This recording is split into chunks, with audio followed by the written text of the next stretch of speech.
Laudetur Jesus Christus. Continuamos, queridos amigos, con nuestro curso sobre los vicios capitales y su interés para la psicología y las ciencias educativas. En esta lección vamos a hablar de la soberbia, a la que denominamos vicio supercapital. Recurro nuevamente al cuadro de Jerónimo de Bosch, El Bosco, llamado Tablero de los 7 pecados capitales, o también El Ojo de Dios. En él, el Bosco titula Soberbia, superbia, una de sus partes. Pero si nosotros la observamos en detalle, vamos a ver que corresponde más bien al vicio que llamaremos vanagloria, del cual trataremos en otra de nuestras conferencias. Lo mismo sucede si buscamos otros cuadros con este título, soberbia. Casi siempre nos remiten a la soberbia u orgullo entendida como vanidad. Por ejemplo, este óleo de Tiepolo o este grabado de Bruegel el Viejo, que lo coloco aquí porque fue un autor muy influenciado precisamente por el Bosco. En los dos, la dama que representa este vicio está mirándose al espejo, correspondiendo a nuestra idea de vanidad o afectación.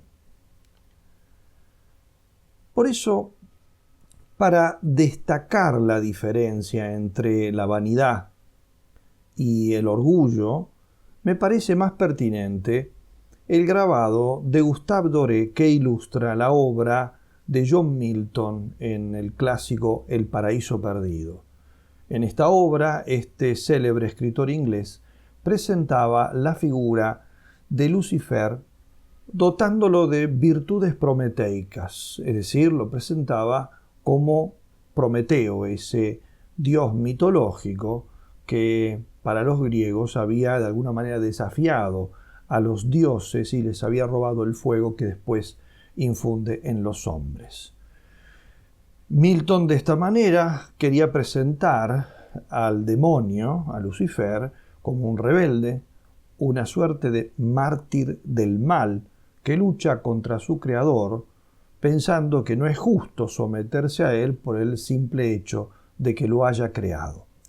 Un Lucifer, por lo tanto, prometeico, que lucha bajo la consigna mejor reinar en el infierno que servir en el cielo.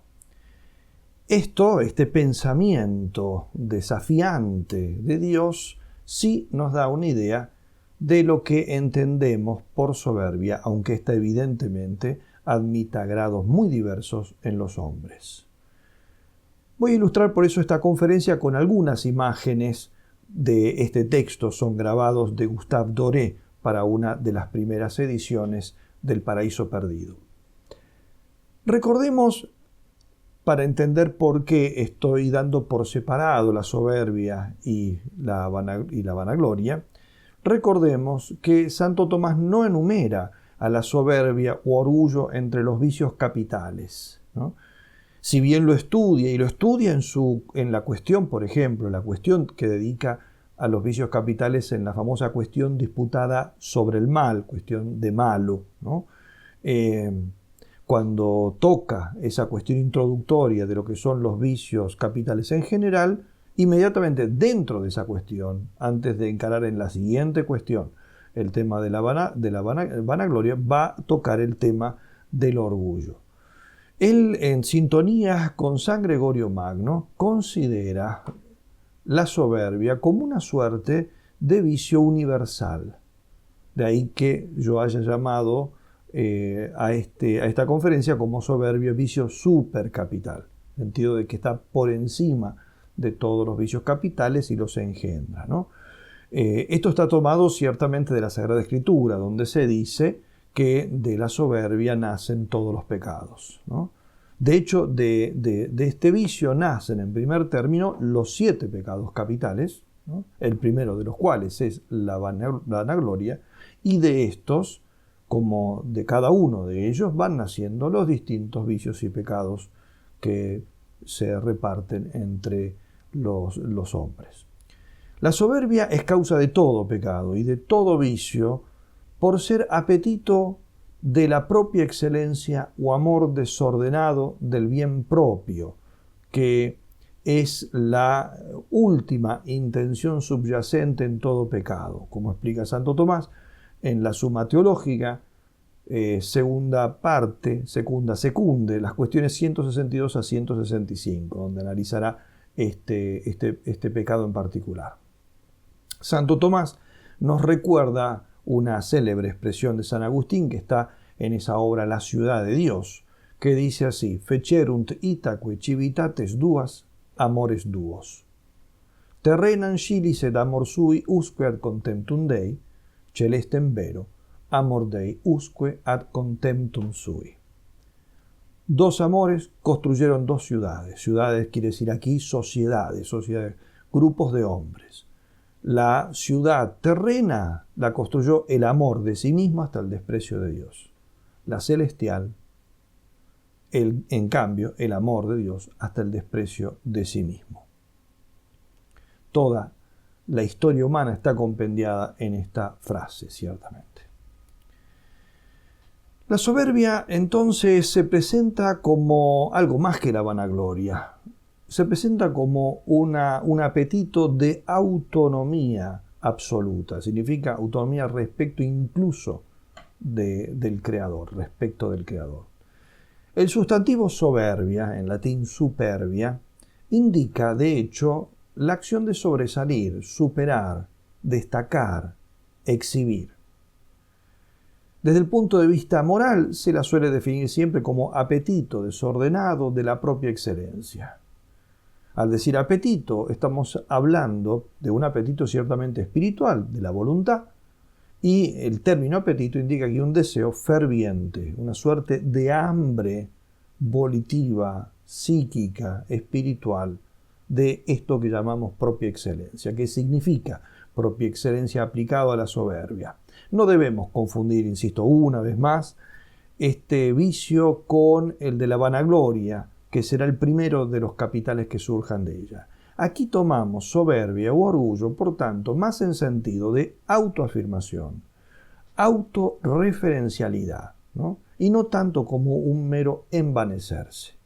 Santo Tomás, en esa cuestión disputada de malo que ya mencioné antes, distingue los dos vicios, soberbia y vanagloria, diciendo que la soberbia apetece la propia excelencia, esa propia entonces autonomía, autoafirmación, mientras que la vanagloria lo que apetece es la alabanza, el ser alabado. Es más superficial. Por eso la soberbia, dice Santo Tomás, impera sobre la vanagloria y ordena el objeto de la vanagloria, que es ese afán de aplauso, de notoriedad y tantos derivados que tiene, lo ordena al objeto de la soberbia como a su fin. Por eso es que es capital. Justamente hemos definido en nuestra conferencia anterior los vicios capitales como aquellos que tienden a fines tan intensamente deseados que suscitan otros pecados ordenándolos justamente a la consecución de su propio fin. Son como instrumentos. Y aquí vemos que la soberbia ordenará todo pecado, incluso los otros vicios capitales para la consecución de su propio fin, que es ese afán de autoafirmación, de autonomía, ¿no? Y eso es lo que llamamos excelencia, cuando hablamos de la soberbia como apetito de excelencia. La excelencia, por lo tanto, es algo más profundo que la mera lisonja, que la adulación, que la fama, que el aplauso. San Agustín le explica diciendo lo siguiente. Dice, ¿qué es la soberbia? Sino un apetito de perversa excelencia. Perverse, celsitudinis, appetitus. Y continúa. La grandeza perversa, que es el objeto de este deseo, consiste en abandonar el principio a que el ánimo debe estar unido y hacerse, en cierta manera, principio para sí mismo y serlo, ¿no? Principio civico da modo fieri atque esse. Esto sucede cuando el espíritu, sigue diciendo San Agustín, cuando el espíritu se complace demasiado en sí mismo. Y se complace así cuando se aparta de aquel bien inmutable, bien que no cambia, bien que es firme, que debió agradarle más que él a sí mismo. La expresión clave entonces aquí para entender es este giro que usa San Agustín, hacerse principio para sí mismo. Esta es la esencia de la soberbia. Ese buscar hacerse principio para sí mismo. Yo no necesito de nadie ni de nada, ni siquiera de Dios. Yo me sustento a mí mismo. En otras palabras, la soberbia, en última instancia, no siempre la persona es capaz de percibir psicológicamente esto, ¿no?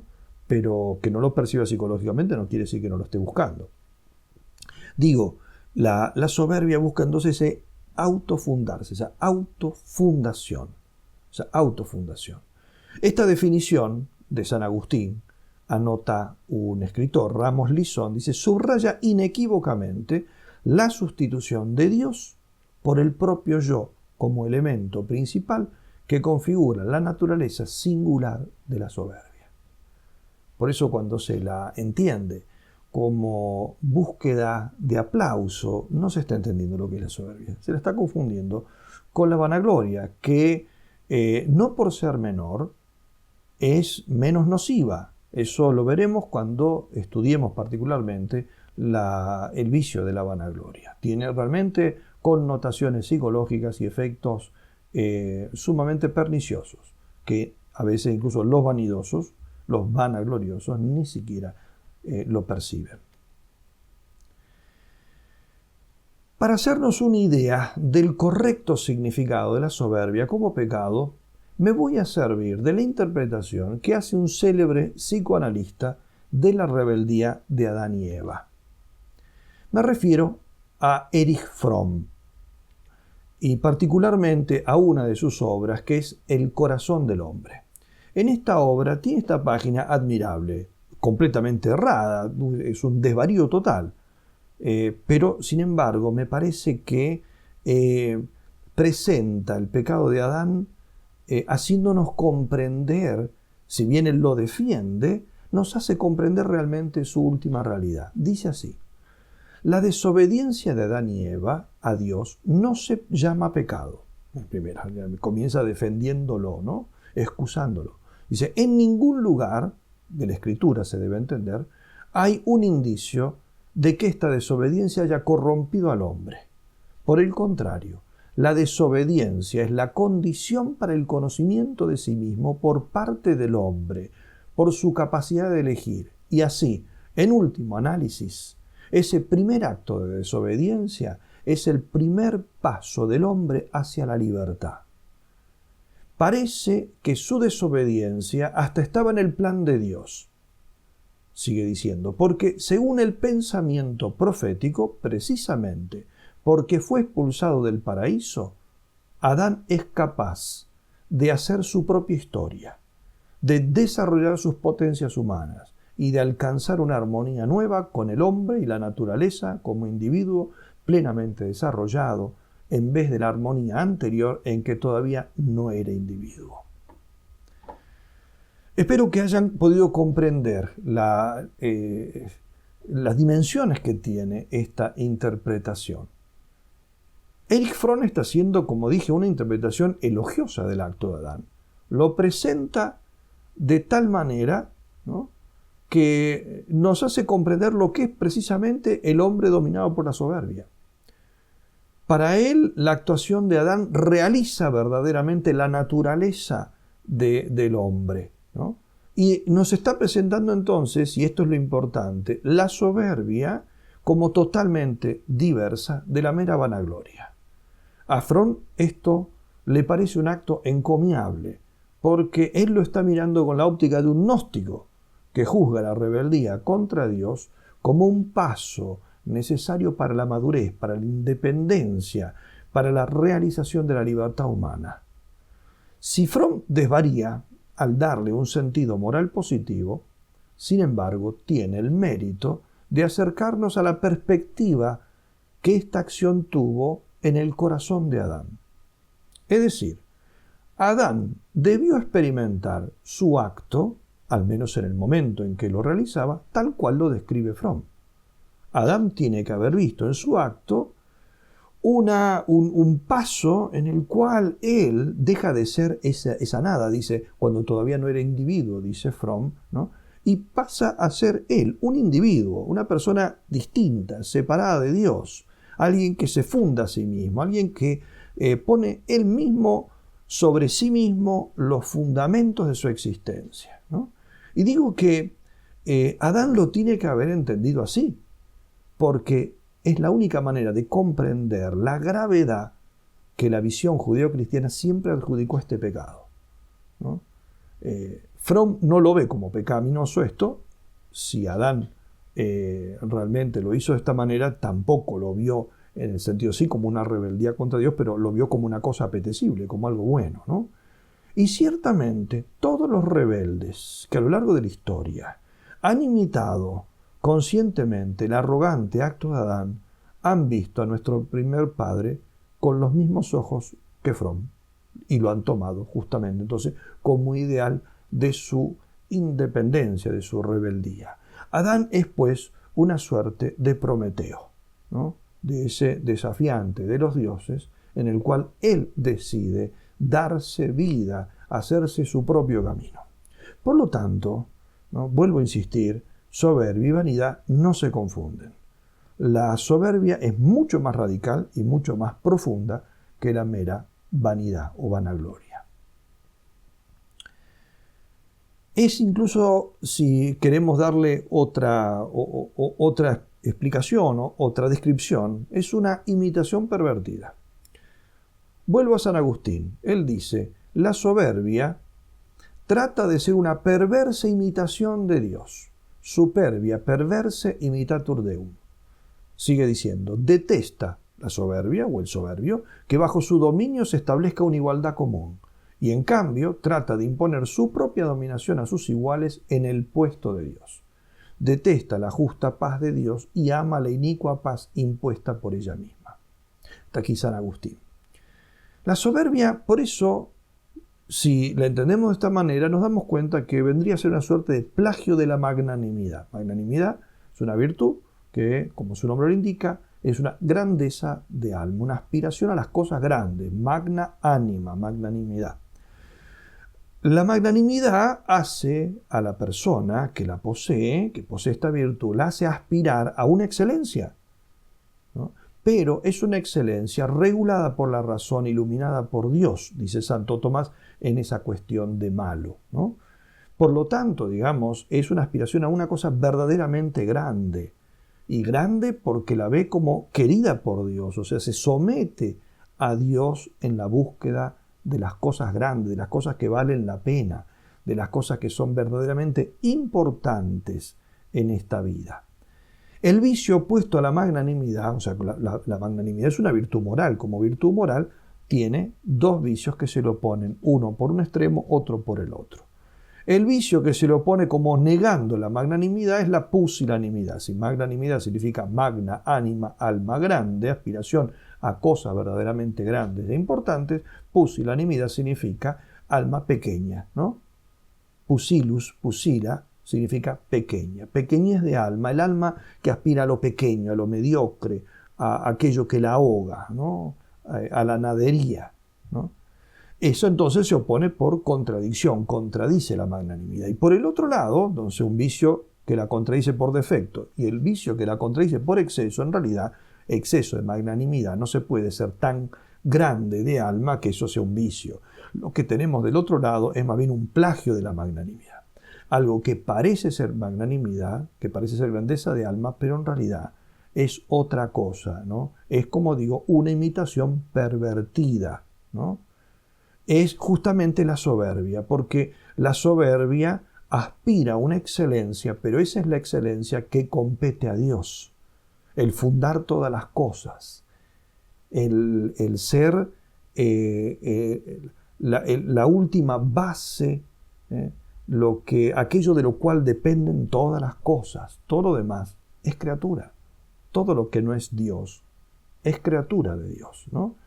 Y la soberbia entonces intenta ser lo que funda a la persona, o le da un apetito de autofundarse, como hemos dicho a la persona, de ser el último soporte de todas las cosas. Por encima mío no hay nadie, ni siquiera Dios. Ese es el sentido de la soberbia, ¿no? Esta referencia, ¿no?, a Dios, a sacar a Dios del fundamento, no siempre se presenta de forma explícita en la aspiración de un soberbio, porque de hecho nosotros encontramos la virtud de la soberbia en muchas personas que niegan la existencia de Dios. Por lo tanto, ni siquiera se preocupan de Dios. El ateo que niega a Dios y el agnóstico que no sabe, que afirma que si Dios existe igualmente no se puede probar su existencia, en estos pecados hay un núcleo profundísimo de soberbia, ¿no? Y sin embargo, ellos no la refieren a Dios. Para ellos Dios no existe o se prescinde de él. Por eso en estos casos, por ejemplo, esta referencia a Dios está implícita, no explícita, pero está implícita, pero siempre está. Es la esencia, ¿no? Ese desplazar a Dios y ocupar su puesto, ¿no?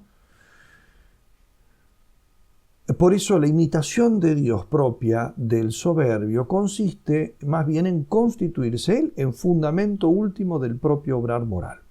Y este es precisamente el crimen de Adán, como dice San Agustín, citado por Santo Tomás en la Suma Teológica, segunda, cuestión 163, artículo 2. Dice así: Adán y Eva quisieron robar la divinidad y perdieron la felicidad. ¿Cómo es esto? ¿En qué sentido se puede intentar robar la divinidad, ¿no? El mismo Santo Tomás lo explica a continuación. Dice allí: el primer hombre pecó sobre todo al desear la semejanza con Dios en cuanto al conocimiento del bien y del mal, como le sugirió la serpiente, es decir, en el poder determinar con su propia naturaleza, ser él la medida de las cosas, qué es lo que es bueno y qué es lo que es malo, ¿no? Primera cosa, entonces usurpar un poder divino, ¿no? En segundo lugar, pecó deseando la semejanza con Dios en cuanto al mismo poder operativo, es decir, el poder, según su propia naturaleza, obrar de modo que consiga la bienaventuranza. Por lo tanto, entonces, primero, en la determinación del bien y del mal, de qué es lo que está bien, qué es lo que está mal. En segundo lugar, en obtener la felicidad con sus propias fuerzas, lo que después defendería un hereje que haría célebre esta posición, que fue Pelagio, y por eso el nombre de pelagianismo a esta posición que sostiene que el hombre con su sola fuerza puede alcanzar la bienaventuranza, puede alcanzar la felicidad eterna, sin necesidad de Dios ni ayuda de Dios, ¿no? Por eso termina Santo Tomás diciendo: por eso es que San Agustín dice en su obra, el comentario literal sobre el Génesis, entró en la mente de la mujer, de Eva, el deseo del poder propio, ¿no? De ese dominio total sobre el bien y el mal y sobre la obtención de la bienaventuranza, ¿no? Este deseo desordenado de autorregirse moralmente y esperar la plenitud de su naturaleza, es decir, la felicidad y perfección de las propias fuerzas, ¿no? En este deseo, el hombre deja de tender a Dios como fin último y pone ese fin último en sí mismo. Deja de reconocerse como criatura, dependiente, subordinada al Creador, para considerarse erróneamente como fundante de sí mismo y como fin de sí mismo. Esto es lo que significa esa expresión que a veces usamos, amor desordenado de sí, egocentrismo, ¿no?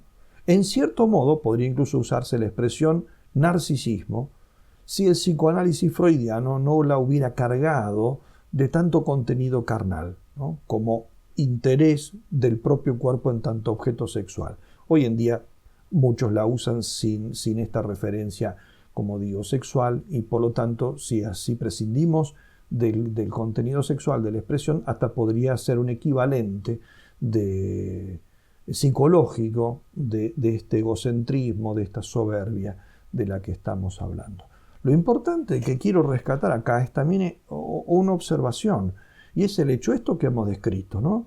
El hombre que determina el bien y el mal, ¿no? Con su propia inteligencia, con sus propios parámetros, con sus propios criterios. Y el hombre que considera que él con sus solas fuerzas, con su ingenio, con su arte, con su ciencia, con su técnica, pueden alcanzar la felicidad en este mundo. Eso es la mentalidad del hombre moderno. Por lo tanto, la mentalidad del hombre moderno es una mentalidad, aunque el hombre moderno no lo sepa, en cierto sentido, luciferina. Si la humildad es, como dice Santa Teresa, andar en verdad, la soberbia entonces es un andar en el error, andar en la mentira, ¿no? Porque implica una falsa estimación de sí mismo, el creer que uno justamente puede determinar el bien y el mal, y el creer que con sus solas fuerzas puede alcanzar la felicidad, ¿no? Eso es un error sustancial, es una falsa estimación de sí mismo, de la cual nacerá más tarde justamente el deseo de ser estimado, que ahí ya sí entramos en el terreno de la vanagloria. La soberbia se enraiza pues en un error sobre uno mismo, estimándose por algo que uno no es.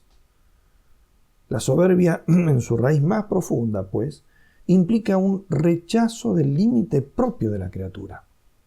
De ahí que se dé más claramente en aquellos que de un modo u otro usurpan el poder de Dios.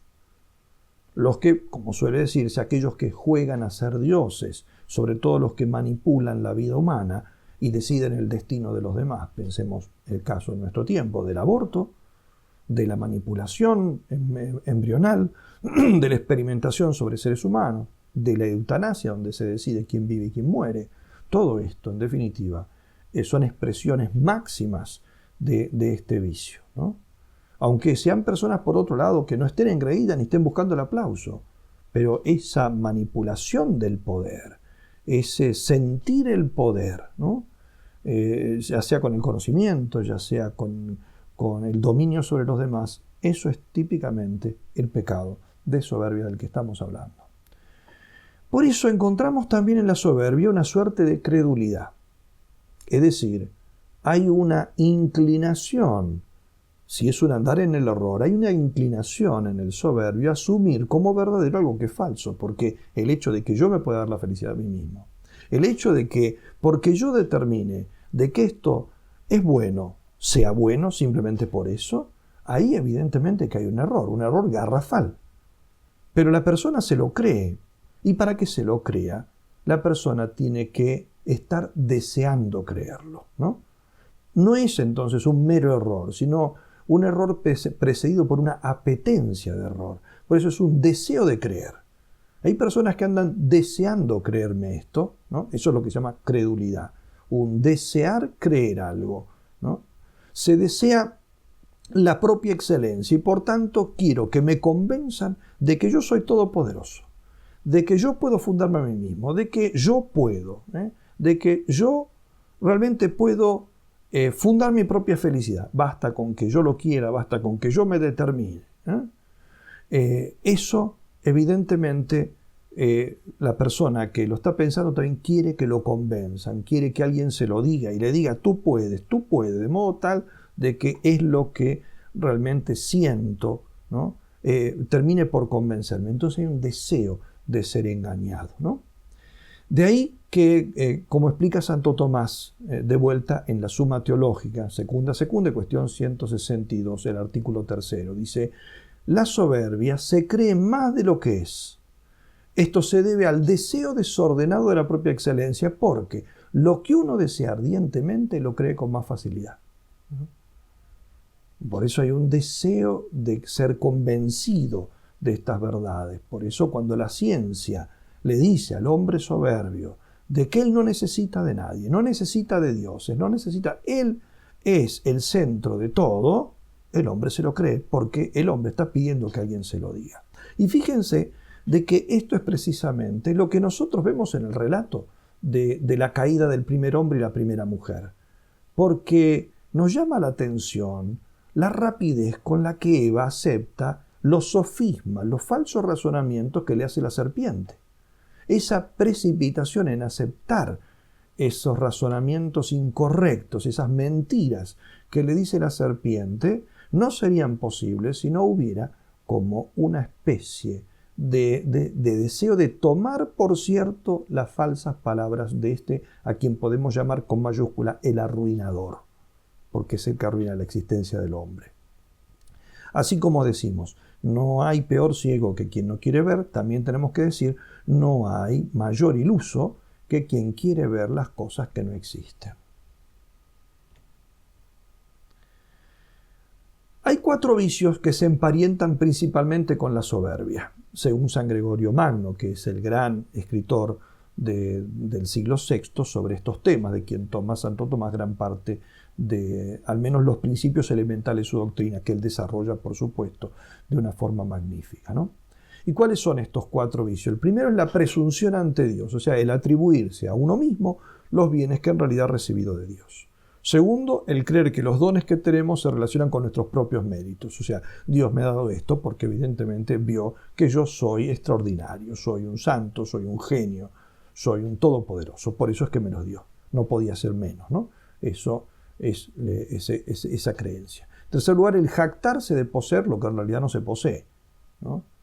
Y finalmente, el desprecio de los demás que se puede dar en forma de altanería, de injurias, de burlas, de humillaciones. Son las 4, digamos, principales vetas a través de las cuales se va encauzando la soberbia. Bernardo de Claraval, San Bernardo, describió en una de sus obras lo que él llamó 12 grados de la soberbia.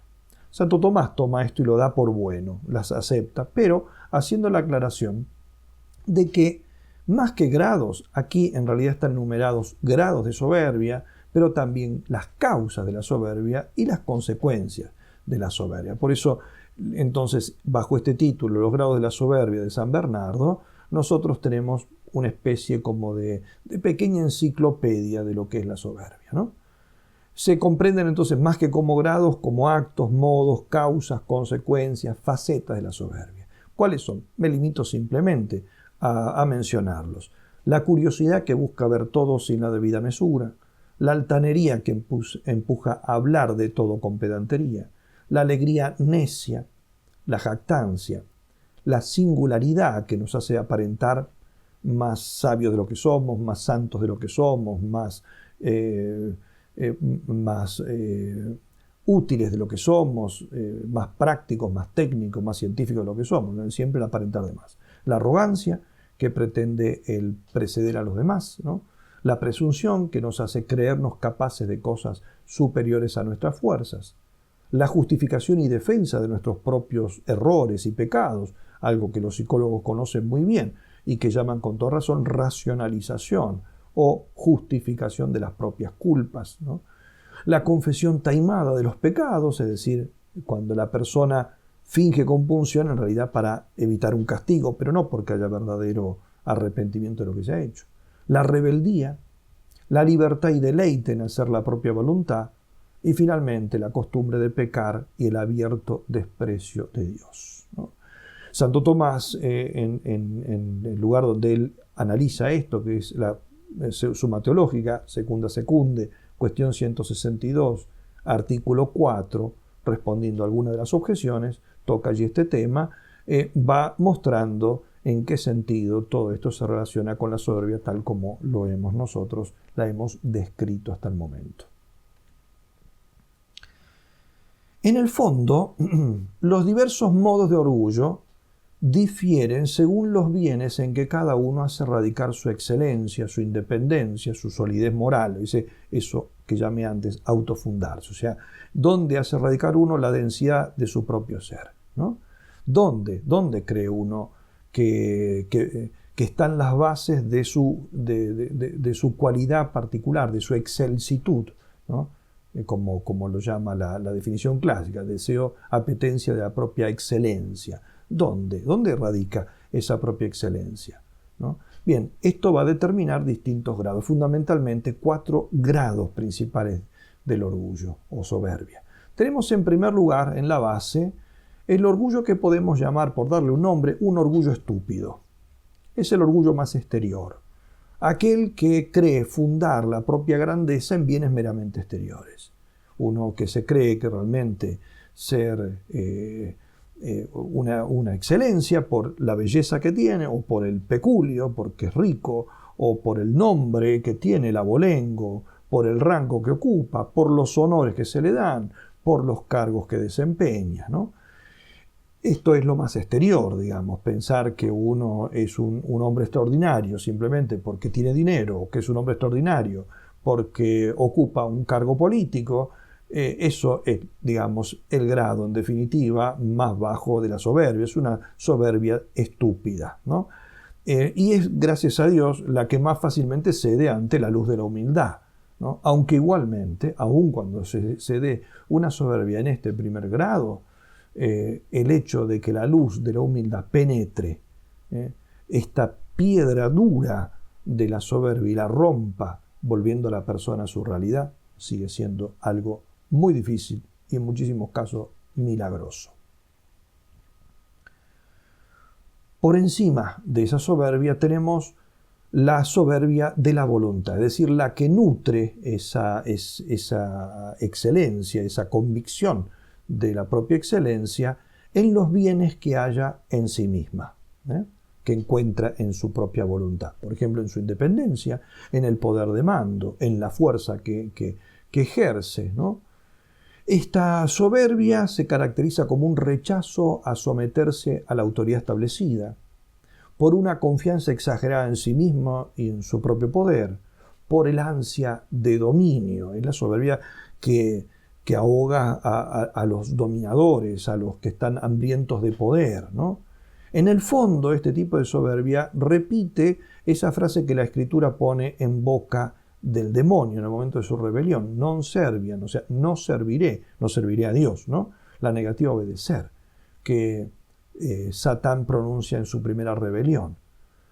Es el acto que sistemáticamente trastorna toda la sociedad, porque nuestra sociedad viene atravesada justamente por este tipo de soberbia, de los unos que se oponen contra otros, los que no quieren obedecer, los que siempre forman bandos, los que establecen todo lo que son divisiones, cismas, guerras, rebeliones.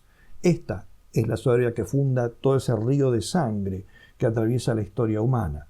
Pero no solamente es una soberbia que destruye las grandes sociedades, las sociedades políticas, sino las sociedades más pequeñas, la familia, los amigos, las pequeñas sociedades, incluso la sociedad de los que trabajan juntos, ¿no? Es la soberbia que hace imposible la unión entre los hombres y que después dificulta o hace también difícil o imposible incluso la misma sumisión a Dios. Por encima de esta, hay un grado más grande, es la soberbia de la inteligencia, el orgullo de la inteligencia, ¿no? Que es el orgullo de aquel que está engreído porque se complace en la propia luz, sobre todo evidentemente que esto afecta a los hombres inteligentes o a los que no lo son pero se lo creen, ¿no? Afectando la inteligencia se parece mucho esta al drama diabólico, que es un drama más intelectual. Entre los hombres tenemos manifestaciones típicas de esta soberbia, por ejemplo, en la proclamación de los derechos absolutos de la razón, que es el principio que atraviesa y permea toda la filosofía moderna, ¿no? La razón y la no aceptación de nada que tenga que ser, en la cual la razón tenga que bajar el copete humillándose y aceptando una revelación divina. La razón que penetra todo, y lo que no entra dentro de mi razón no existe. Como decía aquel famoso cirujano que decía: el alma no existe porque yo nunca la encontré debajo de mi bisturí. O sea, tiene que, todo lo que yo pueda palpar o pueda demostrar, según los casos, es lo único que acepto.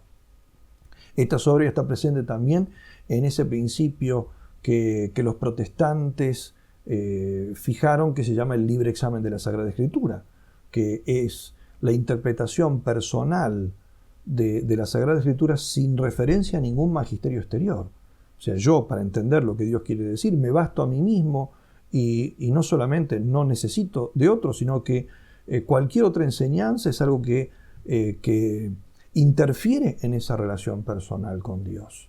Ese libre examen justamente es un derecho absoluto de que la inteligencia se toma frente a la revelación divina, la cual evidentemente puede ponernos límites y poner que haya alguien que nos enseñe y limite la manera en que interpretamos las cosas, ¿no? El que a vosotros os oye, a mí me oye; el que a vosotros no os escucha, tampoco me escucha a mí, dice Jesucristo, y se está refiriendo a los apóstoles, dándoles justamente autoridad sobre la fe y sobre la interpretación de estas cosas, ¿no?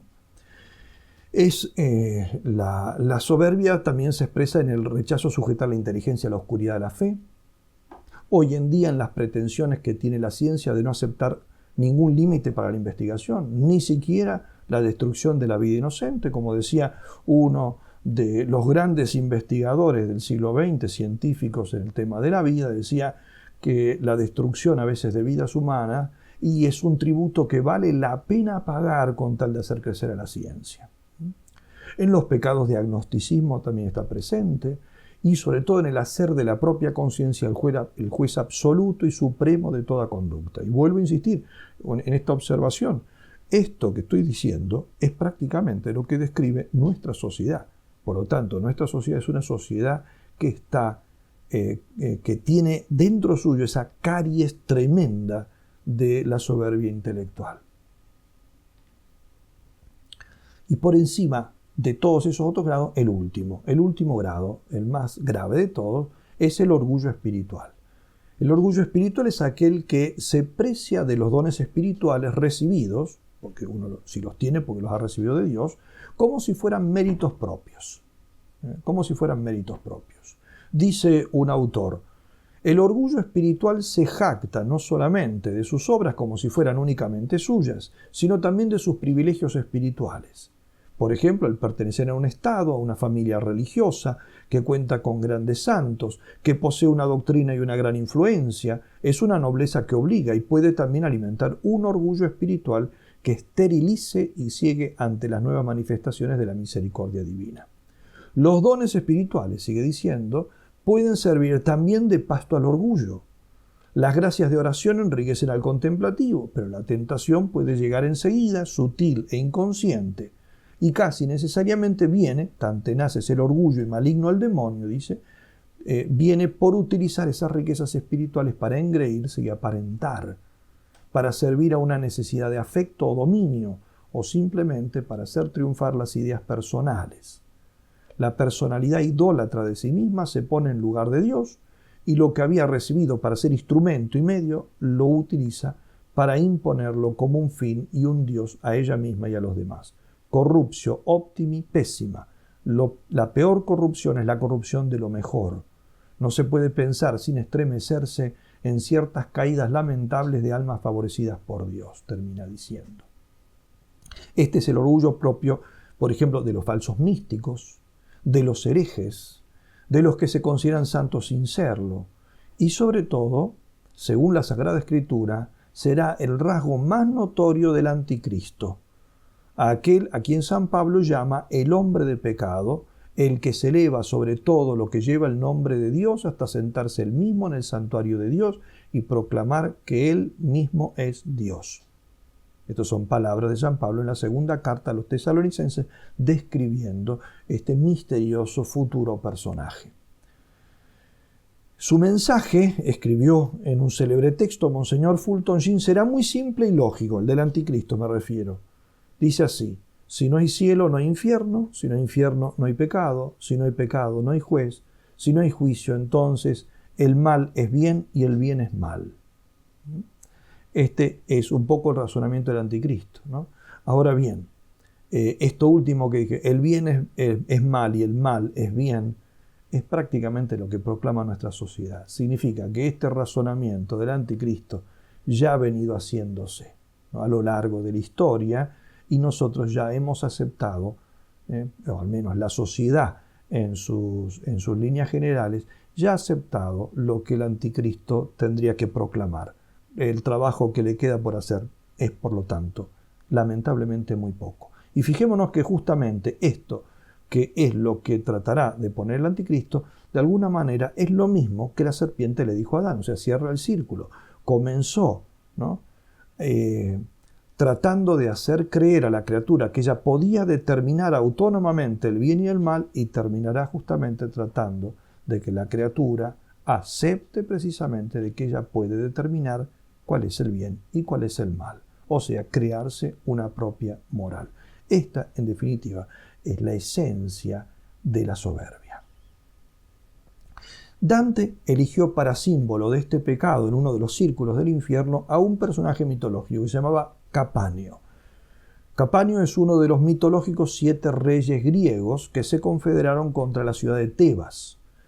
Un poeta, el poeta Estacio, en una obra que se llama La Tebaida, que relata precisamente este combate por esta ciudad, describió a este Capanio como trepado sobre los muros de la ciudad asediada, ya a punto de caer en sus manos, y entonces desafiando a Júpiter, ¿no?, el príncipe del panteón griego, desafiándolo para ver si él se animaba a defenderla, ¿no?, como diciendo, a ver, ¿quién la puede defender de mí cuando yo ya he prácticamente determinado tomarla? De más está decir que el dios respondió fulminándolo en el acto con un rayo, ¿no? Y por eso entonces es el símbolo del que se revela contra Dios y Dios lo parte con un rayo, como solemos decir. Dante lo pinta en su infierno con la misma actitud salvaje, ¿sí?, calado de un orgullo diabólico, con una dureza aislante que de hecho lo distingue de todo el resto de los condenados que están en su propio recinto, porque mientras los demás están recibiendo como una lluvia de fuego, ¿no?, mientras los demás padecen rostro arriba y en continua agitación tratando de apartar de sí las llamas que les llueven, Capanio parece no preocuparse de ese turbión de fuego. Y sus palabras, orgullosas, continúan desafiando a Júpiter y también a otro dios, a Vulcano, a quienes les grita, ¿no?, cual io fui vivo, tal son morto. O sea, así como fui en vida, así continúo siendo después de muerto. Y Dante, con magnífica introspección psicológica, le dirige estas palabras: «Oh Capanio, tu mayor castigo es tu irreprimible soberbia, porque ningún tormento fuera de tu propia rabia sería adecuado suplicio para tu furor», ¿no? Es decir, la muerte ha fijado el gesto rabioso de Capanio hacia Dios, ¿no?, por lo que el criminal permanece fijado en ese acto y en el momento mismo de su culpa, eternamente petrificada, eternamente desafiando a Dios. De todo soberbio puede decirse algo análogo. La rebeldía intrínseca a la soberbia es no solo la consecuencia natural de este pecado, sino también su único digno castigo, ¿no? Este es, pues, estimados amigos, el vicio de la soberbia, el más grave, la fuente prolífica de la que brotan todos los pecados y los demás vicios capitales. Nos encontraremos entonces en la próxima lección para tratar de su primer fruto envenenado, que es la vanagloria. Hasta la próxima. Que Dios los bendiga.